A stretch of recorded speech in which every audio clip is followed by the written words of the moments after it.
മുഖ്യമന്ത്രി V D Satheesan on fire. രോമാഞ്ചം. ശ്രീ പിണറായിയും CPM-നെയും ഭസ്മമാക്കിക്കൊണ്ട് അവർ പറയുന്ന വരട്ട് തത്വവാദങ്ങളെ എയറിലാക്കി കത്തിച്ച് ചുരുട്ടുമടക്കി ഭസ്മമാക്കി ശ്രീ വി ഡി സതീശൻ. അദ്ദേഹം പറയുന്നത് ഓരോ മലയാളിയും കേൾക്കേണ്ടതാണ്. ഒരു മുഖ്യമന്ത്രി നമ്മുടെ നാടിനോട് ആത്മവിമർശനപരമായി ചോദിക്കുകയാണ്, നമ്മുടെ യുവാക്കളും എന്തിനാണ്, നമ്മുടെ യുവാക്കൾ ഈ നാട്ടിൽ എന്തിനാണ് നിൽക്കുന്നത്, നമ്മുടെ യുവാക്കൾ എന്തിന്, അല്ലെങ്കിൽ നമ്മുടെ യുവജനത എന്തിന് കേരളത്തിൽ നിൽക്കണം, അവർക്ക് ജോലി കൊടുക്കാൻ ഇവിടെ എന്തെങ്കിലും ഉണ്ടോ? 25 വർഷം പുറകിലോട്ട് കൊണ്ടുപോയത് പലപ്പോഴും CPM-ന്റെ തെറ്റായ നയങ്ങളാണ്.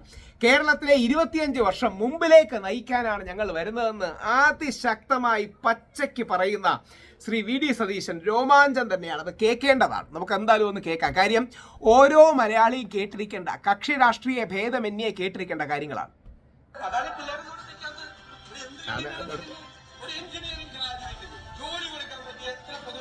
കറക്റ്റാണ് അദ്ദേഹം പറയുന്നതിന് ഇമ്പോർട്ടൻറ്റ് പോയിന്റ്. ഞാൻ ഒന്നുകൂടെ എടുക്കാം, ഫുള്ള് കേൾക്കേണ്ടതാണ്. അതാണ് ഈ പിള്ളേരൊന്നും ഇവിടെ നിൽക്കാത്തത്.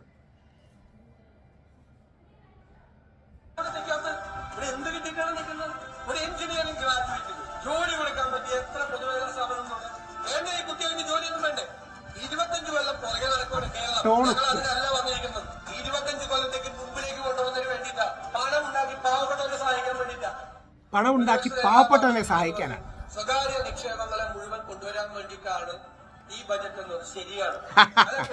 അദ്ദേഹത്തിന്റെ ആക്ഷേപത്തെ ഞാൻ പൂർണ്ണമായി എന്തൊരു സംസാരം. ഉണ്ടാവണം. ഈ 87,000 കോടി രൂപയുടെ കടവും 57,000 ബാധ്യതയും 5 ലക്ഷം കോടി രൂപയുടെ കടവുള്ള ഒരു സംസ്ഥാനത്തിന് ഏത് കാര്യമാണ് ഒരു സെക്ടറിൽ, പബ്ലിക് സെക്ടറിൽ വരാൻ പറ്റുന്നത്? ഇവിടെ ഇൻവെസ്റ്റ്മെന്റ് വേണ്ടേ? ഇവിടെ മത്സരിക്കുകയാണ് സംസ്ഥാനങ്ങൾ, ഇന്ത്യയിലെ സംസ്ഥാനങ്ങൾ. ഓരോ ഇൻവെസ്റ്റ്മെന്റ് കൊണ്ടുപോകുന്നതിന് വേണ്ടി തമിഴ്നാടും കർണാടകയും മഹാരാഷ്ട്രയും തെലങ്കാനയും ആന്ധ്രയും ഹരിയാനയും ഇവിടെ വരാൻ പാടില്ല. അതല്ല ഞങ്ങളുടെ നയം. ഞങ്ങൾ സ്വകാര്യ നിക്ഷേപത്തെ പ്രോത്സാഹിപ്പിക്കും, ഇൻവെസ്റ്റ്മെന്റിനെ പ്രോത്സാഹിപ്പിക്കും. അതുവഴിയെ സമ്പദ്ഘടനയെ മെച്ചപ്പെടുത്താൻ പറ്റുള്ളൂ. ആർക്കാണ് ഗവൺമെന്റ് തൊഴിൽ കൊടുക്കുന്നത്? എല്ലാ പബ്ലിക് സെക്ടറിലും കോൺട്രാക്ട് ലേബറിനാണ് വയ്ക്കുന്നത്. KMML ആളെടുത്ത് എത്ര നാളായി? 5000 ആളെടുത്ത് എത്ര നാളായി? കേരളത്തിന്റെ പൊതുമേഖലാ സ്ഥാപനമായ TCC-യുടെ അപ്പോയിന്റ്മെന്റ് എടുത്തിട്ട് എത്ര നാളായി? ഞാനവിടെയൊക്കെ യൂണിയൻ പ്രസിഡന്റാണ്. ഒരു പുതിയ ഒരാൾക്ക് ജോലി കൊടുക്കാൻ പറ്റുന്നില്ല. ഉള്ള ജോലിയിൽ നിന്ന് ആളെ റിട്ടയർ ചെയ്യുമ്പോൾ കോൺട്രാക്ട് ലേബറെ വെച്ചുകൊണ്ടാണ് കേരളത്തിലെ പബ്ലിക് സെക്ടർ നടന്നുകൊണ്ടുപോകുന്നത്. നിങ്ങളൊന്ന് അന്വേഷിക്കും. ഈ ട്രാക്കോകൾ കൂട്ടിപ്പോയില്ലേ?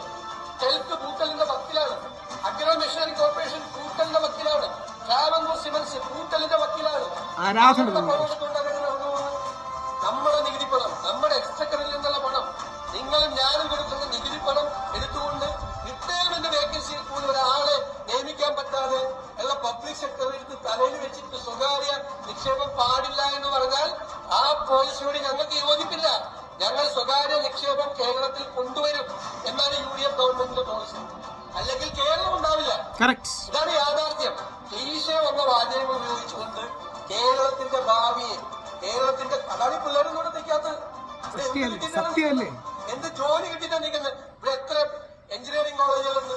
ഒരു എഞ്ചിനീയറിംഗ് ഗ്രാജുവേറ്റിന് ജോലി കൊടുക്കാൻ പറ്റിയ എത്ര പൊതുമേഖലാ സ്ഥാപനങ്ങളുണ്ട്?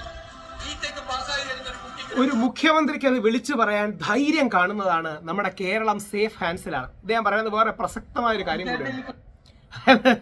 അത് കേൾക്കണം. CPM-നോട് ബന്ധപ്പെട്ട കുറെ ആൾക്കാരുണ്ട്, CPM-ന്റേതായ കുറെ പണി ചെയ്യുന്ന മാധ്യമ പ്രവർത്തകർ. ഈ ക്ലീശ വാചകങ്ങൾ കേട്ട് കുറെ അടിമകളെ കേരളത്തിൽ ക്രിയേറ്റ് ചെയ്തിട്ടുണ്ട്.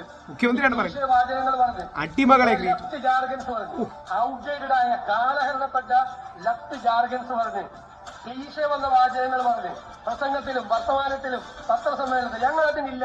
അതിൽ കുരുങ്ങിക്കിടക്കാൻ ഞങ്ങളില്ല.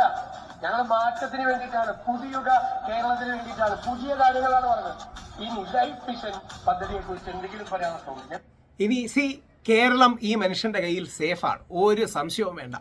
നമ്മുടെ മുഖ്യമന്ത്രി, നമ്മുടെ സാമ്പത്തിക മന്ത്രി, ഫിനാൻസ് മിനിസ്റ്ററായ ശ്രീ വി ഡി സതീശന്റെ കയ്യിൽ കേരളം സേഫാണെന്നുള്ളതിൻ്റെ ഏറ്റവും വലിയ തെളിവാണ്. യഥാർത്ഥത്തിൽ കാലഹരണപ്പെട്ട കുറേ എന്താ പറയണേ പ്രത്യയശാസ്ത്രങ്ങളും അവരുടേതായ ക്ലീഷകളും കുറേ വാക്കുകളും വെച്ച് കേരളത്തിന്റെ വികസനത്തിനെ പിന്നോട്ടടിക്കുകയാണ് ശ്രീ പിണറായി വിജയനും ലെഫ്റ്റ് ഗവൺമെന്റ് ചെയ്ത്. 25 വർഷം കേരളത്തെ മുമ്പോട്ട് കൊണ്ടുപോകാൻ ശ്രീ വി ഡി സതീശന് കഴിയും എന്ന കാര്യത്തിൽ യാതൊരു സംശയവുമില്ല. ഇതൊക്കെ നമുക്ക് അറിയാവുന്ന കാര്യങ്ങളാണ്. അതായത് ഇൻഡസ്ട്രീസിലോ എഡ്യൂക്കേഷൻ മേഖലയിലോ നിൽക്കുന്ന എല്ലാവർക്കും അറിയാവുന്ന കാര്യങ്ങളാണ്. ഒരു മുഖ്യമന്ത്രി അത് പച്ചയ്ക്ക് തുറന്നു പറയുന്നത് എന്തിനാണ് നമ്മുടെ യുവാക്കൾ കേരളത്തിൽ നിൽക്കുന്നത്, എന്ത് കണ്ടിട്ടാണ് ഇവിടെ നിൽക്കേണ്ടത്, എന്തുണ്ട് ഈ നാട്ടിൽ ഇല്ലാത്തതിന്റെ കാരണം ഈ നാട്ടിലെ തെറ്റായ രാഷ്ട്രീയ സമീപനങ്ങളും തീവ്ര ഇടത് സമീപനങ്ങളുമാണ്.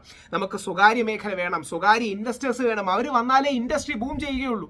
സ്വകാര്യ മേഖലയോട് അന്ധമായ വിരോധം പുലർത്തുന്ന കപട പ്രത്യയശാസ്ത്ര പരിസരത്തുള്ള തീവ്ര ലെഫ്റ്റ് ക്ലീഷകളാണ് കേരളത്തെ പലപ്പോഴും പിന്നോട്ട് വന്നത്. അതുകൊണ്ട് ശരിക്കും CPM-നും ശ്രീ പിണറായി വിജയനും കേൾക്കേണ്ട പാർട്ടി ക്ലാസ്സാണ്. ശ്രീ വി ഡി സതീശൻ്റെ ആ വീഡിയോ പറ്റുമെങ്കിൽ CPM-ന്റെ എല്ലാ പാർട്ടി ക്ലാസ്സിലും സ്റ്റഡി ചെയ്യണം. ഒരു സോഷ്യലിസം ഓക്കെയാണ്, വെൽഫെയർ സ്റ്റേറ്റ് ഓക്കെയാണ്. പഴയ രീതിയിൽ കമ്മ്യൂണിസം ഒന്നും ഇനി നിലനിൽക്കാൻ പോലും പോണില്ല. ആ പഴയ രീതിയിലുള്ള കമ്മ്യൂണിസ്റ്റ് പ്രത്യയശാസ്ത്രത്തിന്റെ പരിസരങ്ങൾ ഇനി ലോകത്തില്ല. അങ്ങൊരു സാധനമില്ല. വെൽഫെയർ സ്റ്റേറ്റ് വേണം, ഗാന്ധിയൻ സോഷ്യലിസം വേണം, അല്ലെങ്കിൽ എല്ലാവരുടെയും നന്മയ്ക്ക് വേണ്ടി ശ്രമിക്കണം, അല്ലാതെ ബാക്കി ആരും വേണ്ട എന്നുള്ള ഒരു നല്ല മിക്സഡ് എക്കോണമിയിലേക്ക് പോകണം. ശ്രീ വി ഡി സതീശന് ഗംഭീരമായ കാര്യം.